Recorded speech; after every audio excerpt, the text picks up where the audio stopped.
Assalamualaikum warahmatullahi wabarakatuh. Selamat pagi menjelang siang semuanya. Pertama-tama saya ingin mengucapkan terima kasih yang sebesar-besarnya kepada teman-teman yang sudah meluangkan waktu pada siang hari ini untuk melakukan diskusi Zoom kita pada kali ini. Semoga kita semua dalam keadaan sehat dan siap untuk mengikuti rangkaian acara kita pada hari ini. Khusus juga buat Bapak Jaka Karisma Wibawa ST dari PT Sankyu Indonesia Internasional yang telah berkenan untuk hadir dan bergabung bersama kami pada sesi wawancara hari ini. Semoga kehadiran Bapak dapat memberikan banyak wawasan bagi kita semua. Oke, tanpa berlama-lama lagi, langsung aja ya Pak, kita mulai wawancaranya. Oke, gimana? Apakah Pak Jaka terdengar, Pak? Dengar, dengar. Oke, langsung saja ya Pak. Kepada teman-teman yang ingin bertanya terlebih dahulu, dipersilakan. Baik Pak, saya izin mulai wawancara hari ini ya Pak. Mungkin kita dimulai dari aspek pemasarannya terlebih dahulu. Jadi untuk pertanyaan dalam aspek pemasaran ini, bagaimana sih Pak strategi pemasaran dari PT Sankyo Indonesia Internasional itu sendiri untuk menghadapi persaingan di industri logistik dan juga konstruksi di Indonesia? Mungkin itu dulu Pak pertanyaannya. Oke. Pertama-tama pembuka dulu ya. Assalamualaikum warahmatullahi wabarakatuh. Kedengaran nggak? Ya. Kedengaran Halo, Pak. kedengaran ya. Oke, selamat siang semuanya. Untuk sebelumnya saya terima kasih untuk wawancara ini, wawancara kedua ya.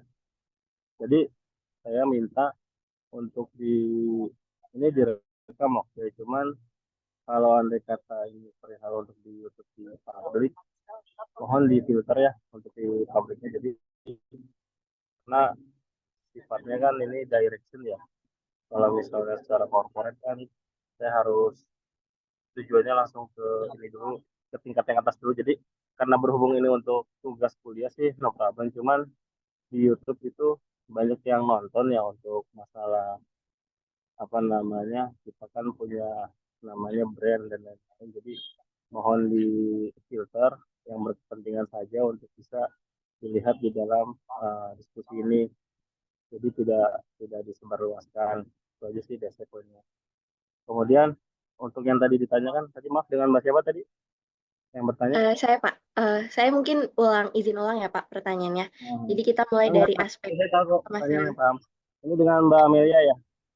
Ya Jadi Pak. gini Mbak Amel, ah, dari kami sebagai perusahaan jasa yang bergerak di bidang logistik. Ini kebetulan saya lagi di luar nih, lagi nggak di office, kebetulan lagi ada di area Tangerang ini kondisinya.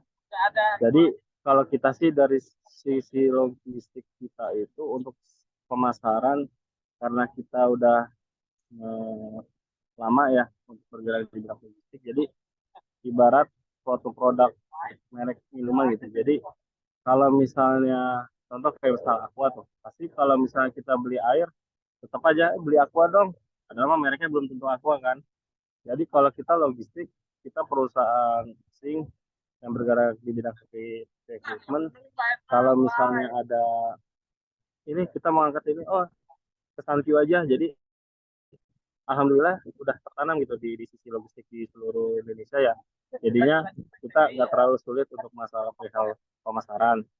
Dan juga kalau misalnya pemasaran kami, biasanya kami itu ikut tendering nasional atau tendering multinasional atau internasional. Jadi kami kalau misalnya ada proyek-proyek terbesar dimanapun, kalau misalnya klien kaminya grade-nya lebih besar, bahkan sampai triliunan dan lain-lain, pasti kita ikut tendering ke situ. Jadi pemasaran kita sih kalau untuk secara ordering, sih alhamdulillah kita selalu ada. Tapi kalau untuk tender dan lain-lain segala macam, pasti kita mengikuti prasyarat dan lain-lain di dalam pekerjaan tersebut.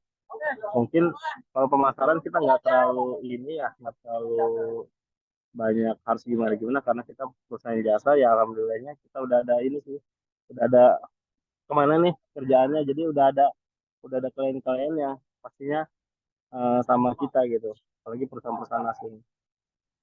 Kurang lebihnya seperti itu kalau pemasaran. Baik Pak, berarti kayak branding buat perusahaan itu udah kuat ya. Jadi Ya, masyarakat sudah tahu lah terkait PT betul. Sanku ini. Ya. Ya, mungkin untuk yang tadi kan pasti ada klien tertentunya itu. Jadi apa ada segmen pasar khusus ya Pak? Jadi yang jadi fokus utama perusahaan gitu. Kalau fokus kami itu biasanya misal contoh eh, dari dari sisi migas misal migas nih contoh migas. Nah, di migas ini Indonesia itu ada downstream ada upstream. Misal contoh kalau misalnya kita mau bikin LNG atau gimana segala macam. Nah, kita lihat di situ siapa sih penyandang dananya dan lain segala macam. Ini untuk siapa dan juga untuk gimana afiliasinya. Pastinya kita cari tahu dulu siapa main kontraktornya segala macam. Oh, berarti ini yang pemilik modalnya ini nih yang terbesarnya. Jadi hubungan sama Indonesia-nya seperti apa, kita selalu ikut masuk di dalam tender tersebut. Jadi emang persaingan kompetitor banyak karena eh, main jasa logistik yang ibaratnya lokal pun sekarang udah banyak bermunculan di kita. Jadinya kita otomatis untuk perusahaan kami sendiri sih menentukan kualitasnya ya, dalam logistik itu seperti apa sih. Jadi benar-benar eh, apa namanya bikin klien kita tuh puas terhadap pekerjaan kita dan juga apa yang kita lakukan itu jadi semuanya tuh aman ya untuk pekerjaan di dalam logistik tersebut. Kurang lebih seperti itu. Baik Pak, lanjut ke pertanyaan selanjutnya Pak, masih terkait di aspek pemasaran. Jadi bagaimana PT Sanku Indonesia Internasional dalam memanfaatkan teknologi digital yang saat ini berkembang sangat pesat ya Pak, dalam meningkatkan efisiensi pemasaran dan juga layanan kepada klien. Biasanya kita kalau untuk di situ aspek kita ada procurement ya. Procurement itu dalam artian suatu layanan survei eh, ketidakpuasan atau kesesuaian dan lain-lainnya. Jadi ada di situ untuk survei-survei tersebut dan juga di kita itu ada beberapa macam sertifikat ya kayak ISO 9001, 2018 ya. Terus ada yang OSAS dan lain-lain. Jadi untuk poin-poin di situ tuh ada fakta integritasnya juga ada. Jadinya uh, kita tuh secara mutu dan lain-lain tuh di dalam hal tersebut tuh udah transformasi digitalnya tuh sudah terintegrasi lah dalam itu tersebut. Karena tinggal klik aja approach segala macam ininya kita komplit tuh di situ semua gitu. Kurang lebihnya seperti itu. Ya Pak, mungkin apa ada platform digital atau media sosial tertentu yang digunakan untuk memperluas jangkauan pemasaran Pak? Kalau untuk di mana di Indonesia sendiri sih paling ya kalau medsos sekarang sih kita nggak ke Facebook ya paling LinkedIn ya Hmm. paling ke LinkedIn dan juga paling ke uh, Business Trans ya paling seperti itu. Kalau yang media sosial yang kebanyakan sih nggak besar banget. Dan juga paling langsung ke webnya langsung segala macam kalau misalnya ada perekrutan atau ada CGC atau ada SDM portofolio segala macam dan juga CSR biasanya di situ ada sih di webnya biasanya. Baik Pak, jadi lebih lengkap informasinya itu melalui website yang sama LinkedIn. Ya, Mungkin cukup sih Pak untuk pertanyaan yang saya ajukan, dan dilanjut sama teman-teman yang lain. Makasih banyak Pak.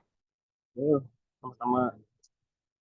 Oke, Pak. Selanjutnya saya yang akan bertanya. Tadi kan sudah ditanyakan terkait strategi, lalu juga memanfaatkan teknologi digitalnya. Selanjutnya saya akan bertanya tentang tantangan terbesar yang dihadapi perusahaan PT Sankyu sendiri dalam menarik dan mempertahankan klien di pasar Indonesia yang terus berkembang, Pak. Ya, untuk cara defense ya bertahan di sisi di sisi apa ya, keakraban mungkin ya. Jadi kita benar-benar memupuk ke klien itu supaya klien itu comfort sama kita. Jadinya top manajemen itu biasanya melakukan treatment-treatment tertentu ya dalam artian gimana sih cara mempertahankan klien supaya klien itu nyaman dengan kita. Jadinya dalam sisi hal tersebut Ya intinya kita membuat kalian itu otomatis pasti senang yang nomor pertama, dan juga sama kita tuh peningkatan kualitas dan keselamatannya tuh kita jaga di situ, dan kita utamakan menjadi nomor satu sih. Inti poinnya gitu kalau untuk cara mempertahankan. Oke, baik. Mungkin sudah cukup, Pak. Boleh dilanjut oleh rekan saya yang lain? Baik. Oke, mungkin saya ingin bertanya mengenai aspek keuangan ya, Pak. Hmm. Pak, jadi saya ingin bertanya bagaimana kondisi keuangan dari PT Sanke Indonesia Internasional dalam menghadapi tantangan ekonomi global dan regional ya, Pak. Oke, kalau kita dari sisi regional ya, regional itu bahasanya domestik ya. Jadi kita itu Indonesia itu adalah merupakan salah satu afiliasi dari Sankyu Group. Sankyu Group itu yang berada ada di Jepang. Jadi Sankyu Group itu total itu branchnya itu di UAE ada, di Afrika ada. Jadinya semua pusat untuk keuangan dan lain-lain itu ada portion-portion, yang artinya kalau misalnya income di negara tersebut besar segala macam, itu ada portionnya untuk masuk ke dalam, ke pusat, ke Jepang sana. Jadinya kalau kita sih alhamdulillah waktu zamannya COVID juga kita nggak terlalu goyah atau gimana sih, alhamdulillah masih masih tetap kuat. Dan juga untuk strategi-strateginya alhamdulillah juga kita bisa mumpuk ke dalam klien kita tuh. Jadinya klien kita tuh gimana ya, bukannya berkurang makin bertambah gitu. Jadi ya alhamdulillah aja sih kalau untuk kesananya sih. Jadi untuk masalah ekonomi sih kayaknya perusahaan sih lebih dari fan-fan aja sih untuk kondisi saat ini mah. Baik, Kurang Pak. lebih seperti Berarti untuk keuangan PT Sanju ini pas zaman pandemi justru malah ini ya, Pak, perubahannya itu justru malah semakin meningkat ya, Pak. iya, intensitasnya alhamdulillah makin. Oke, Pak. Sekian dari pertanyaan saya. Mungkin dari teman-teman lain ada yang ingin menambahkan. Terima kasih Mas Ahmad. Baik, perkenalkan saya Saski, Pak. Saya izin bertanya. Kalau PT Baik, Sanke Indonesia Internasional kan skalanya udah skala proyek internasional ya, Pak. Nah, gimana caranya perusahaan mengelola risiko keuangan, terutama yang terkait dengan fluktuasi nilai tukar dan juga biaya operasional yang suka berubah-ubah gitu, Pak? oke. Jadi kalau untuk fluktuasi, kita tuh pasti di setiap negara itu ada yang namanya nilai tukar uang itu mengikuti, kalau kita kan panutannya terhadap dolar ya. Jadi apapun bentuknya, apapun rintangannya, pasti sanksi yang ada di negara-negara tersebut juga pasti menyesuaikan dengan kondisi yang ada di dalam pemerintahan tersebut. Jadi kalau untuk dari sisi di Indonesia sih, kita emang iya sekarang ini banyak yang notabene klien itu minta harganya itu kebanyakan murah ya. Cuman dari sisi lain, dari sisi kita, kalau misalnya selagi itu masih menguntungkan, walaupun nggak banyak sih, kita tetap berusaha aja untuk melakukan tersebut dalam pekerjaan tersebut. Jadi untuk efisiensi dan lain-lainnya kita nggak terlalu signifikan sih untuk dalam hal tersebut. Jadi alhamdulillah sih masih masih dalam kondisi aman-aman aja. Masih dalam kondisi stabil lah ya, Pak. Ya, sekali dalam stabil. Alhamdulillah. Mungkin selanjutnya saya izin bertanya terkait dengan rencana ekspansi ya Pak. Apakah PT Sankyo Indonesia Internasional ini punya rencana investasi jangka panjang buat memperluas operasionalnya di Indonesia atau di negara lain kawasan Asia? Nah, kalau ada rencana ekspansi, kira-kira gimana caranya perusahaan buat mendanai ekspansi tersebut? Oke.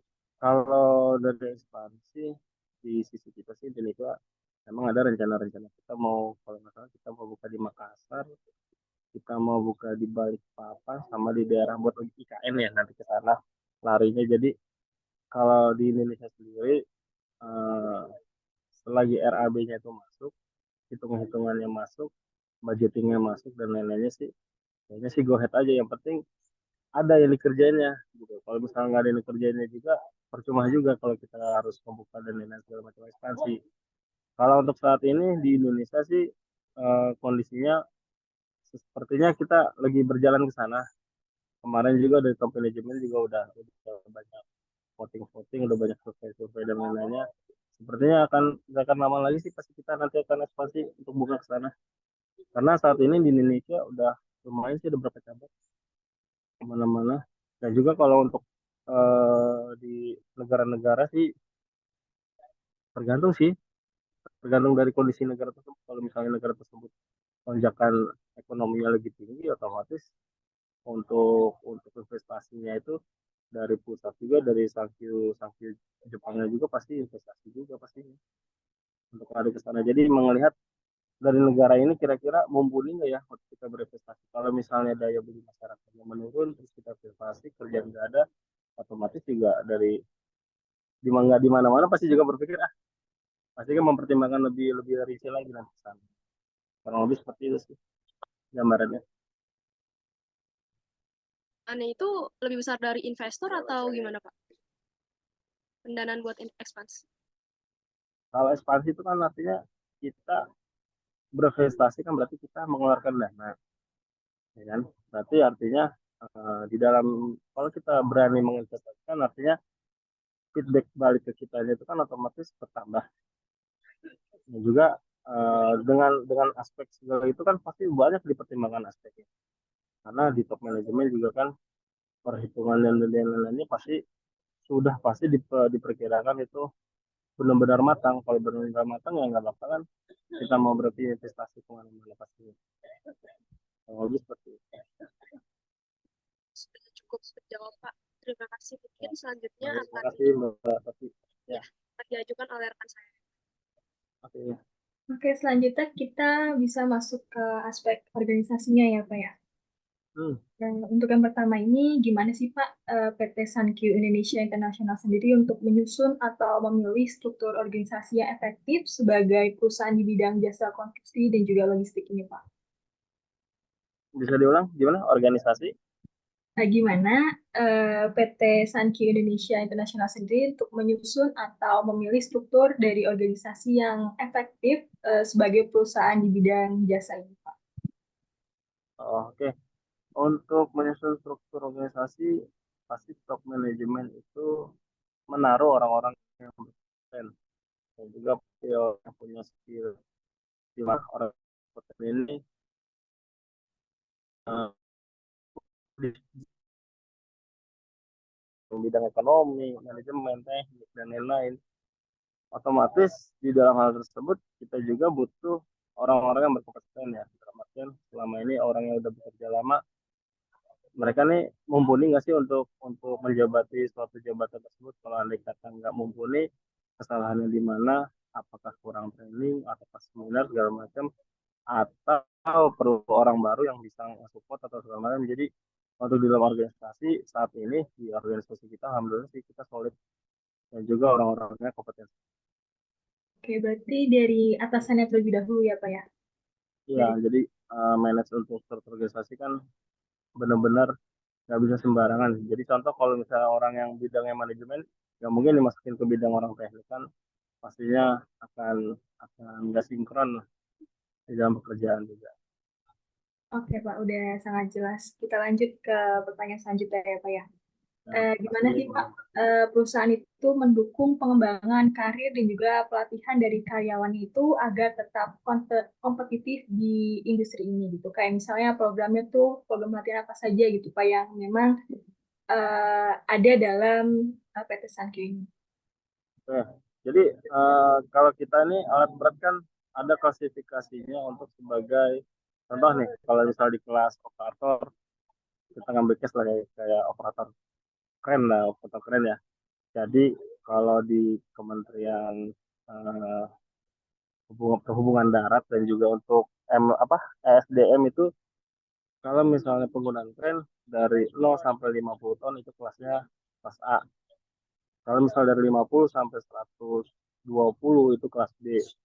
Kalau dari 120 sampai up sampai yang 500 ton dan lain-lain itu kelas C. Jadi kita ini uh, menyesuaikan kemampuan kapasitas orang ini, bisa nggak dia kalau dinaikin ke yang lebih tinggi contohnya.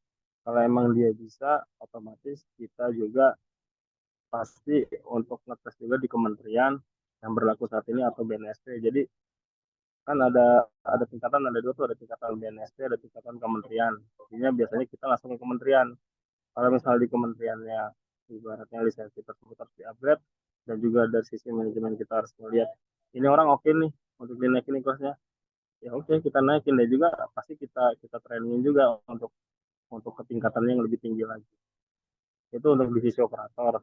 Kemudian kalau misalnya untuk di sisi staff lah, misal di kantor, kalau misalnya di kantor dia nih kerjanya sebagai apa sih, dia udah berapa lama kerja, kalau misalnya nih orang kira-kira bisa kerja lebih tingkatnya, kenapa sih dia harus kerjanya ini aja, bisa nggak dia kalau ngerjain yang ini, bisa nggak dia ngerjain yang ini. Kalau misalnya kiranya dia bisa ngerjain yang segala macam, otomatis kan kita ngeliat dulu nih kemampuan dia bisa apa enggak, mumpuni apa enggak. Kalau misalnya kiranya dia mumpuni, bisa menghandle dan lain segala macam, pasti kita trainingin dan juga pasti kita sertifikasi lagi. Contoh kayak misalnya kalau di kalau di staf logistik tuh ada sertifikat yang ngambil profesional logistik PCMAG itu kalau nggak salah. Ada itu. Jadinya itu orang yang khusus di bidang ini gitu. Terus kalau misalnya ini orang yang dibilang khusus bidang ini, nah, di akunting juga ada, di keuangan misal di sisi bagian akunting itu juga ada tuh. Jadi peningkatan untuk kita lebih lebih termotivasi lagi, kinerja lagi, dan juga karyawan tersebut lebih semangat lagi dalam bekerja.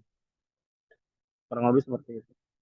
Ya, baik Pak, udah sangat jelas. Bisa dilanjut mungkin sama rekan saya. Baik, Mam Tari. Ya baik Bapak, perkenalkan sebelumnya saya Puspa. Nah, saya izin bertanya tadi terkait model struktur organisasi kan sempat Bapak jelaskan ya Pak.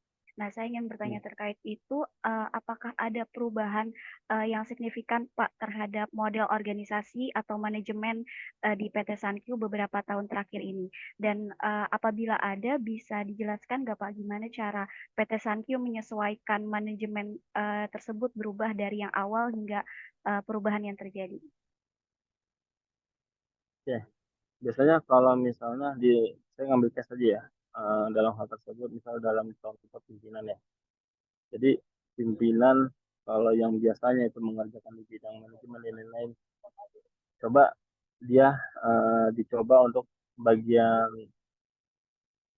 yang lebih besar lagi, itu yang lebih tingkatannya, yang bukan seperti yang bisa dia kerjakan. Contoh kayak misal dia pilarin ke project, bisa jadi mentor atau manajemen project. Kira-kira dia bisa nggak sih, dia punya capabilities dia itu, kalau misalnya dia kiranya mumpuni segala macam, berarti di posisi yang dia udah ini nih, yang di bawahnya dia tuh udah bisa dinaikin lagi. Jadi tingkatannya kalau dalam rantai struktur organisasi itu pasti ada saling nyundul menyundul ya, dalam dalam artian jabatan itu. Kalau misalnya seseorang itu mampu untuk melakukan yang lebih, otomatis jabatannya dan lain-lainnya pasti ngikuti sih. Dan juga untuk hal-hal tersebut, dari dukungan top manajemen juga ada, dari dukungan klien ada, dari dukungan kinerjanya ada. Itu banyak sih aspeknya. Jadi poin-poin tersebut lah yang buat seseorang itu bisa bisa bisa lebih maju lagi ke depan. Kurang lebih seperti itu. Baik Pak, berarti PT Sankyo ini membuka kesempatan buat bertumbuh ya Pak karyawan-karyawannya. Yes. Mungkin itu aja sih kalau dari saya, mungkin bisa dilanjutkan dari rekan-rekan saya yang lainnya. Terima kasih banyak Bapak. Terima kasih kepada teman-teman yang sudah bertanya, dan saya Salma Rahmadani mewakili dari teman-teman semua ingin mengucapkan terima kasih banyak yang sebesar-besarnya kepada Bapak Jaka Karisma Wibawa ST dari PT Sankyu International Indonesia atas kesediaan waktunya dan wawasannya yang telah dibagikan. Semoga diskusi kita pada hari ini memberikan manfaat dan pembelajaran bagi kita semua. Kurang lebihnya mohon maaf. Wassalamualaikum warahmatullahi wabarakatuh. Selamat bertugas kembali, Pak.